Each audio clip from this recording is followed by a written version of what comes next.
नाज़रीन, drama serial शेर की नेक्स्ट आने वाली एपिसोड में आप देखेंगे कि शेर की वजह से बहुत ज़्यादा फजर परेशान होकर जब अपने दिमाग को रिलैक्समेंट देने के लिए रेस्टोरेंट जाती है, वहाँ पर जाकर तो उसकी परेशानी और ज़्यादा बढ़ जाती है जब वो देखती है शेर के चचा बदरज़मान को डॉक्टर रंगूनवाला के साथ बैठे हुए। लेकिन वो एक ही लम्हे सोचती है कि हो सकता है शेर के बारे में बात की जा रही हो, उसके चचा उसके बारे में फ़िक्रमंद हो। लेकिन जैसे ही उसकी नज़र पड़ती है कि डॉक्टर रंगूनवाला को इतनी बड़ी रकम दे रहे हैं शेर के चचा बदरज़मान, तो वो कहती है इतनी बड़ी रकम का क्या मतलब हो सकता है। इससे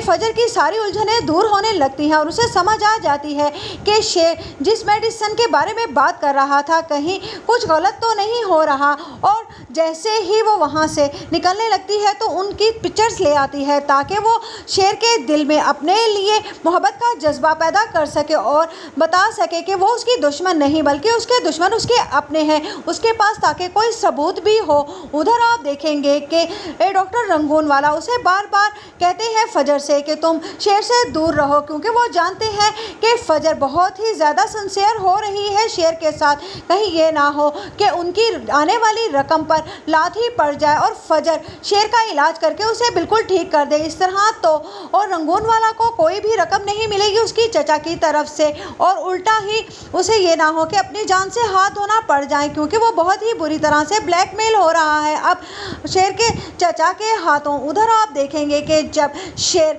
ज़ख्म पे ज़ख्म देने की कोशिश करता है फजर को, लेकिन वो इस कोशिश में नाकाम रहता है क्योंकि उसे समझ नहीं आती कि फजर के साथ वो क्या गलत कर रहा है। इसीलिए वो हर बार उसके ज़ख्मों पर मरहम भी रखने की कोशिश करता है, जिस बात से फजर को यकीन हो जाता है कि शेर और वो एक दूसरे के लिए बने हैं। और ये बात जाते जाते रिदा भी उसको कह जाती है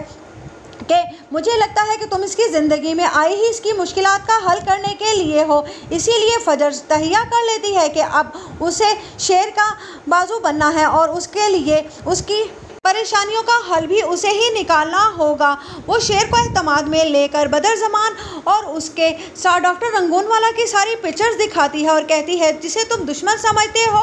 वो तुम्हारी दोस्त है, और जिन्हें तुम दोस्त समझते हो असल में वही तुम्हारे दुश्मन हैं। जिस पर शेर उसे यकीन दिलाता है कि वो उसका साथ देगा उसको अपने आप को ठीक होने में। इसी पर फजर काम शुरू कर देती है ताकि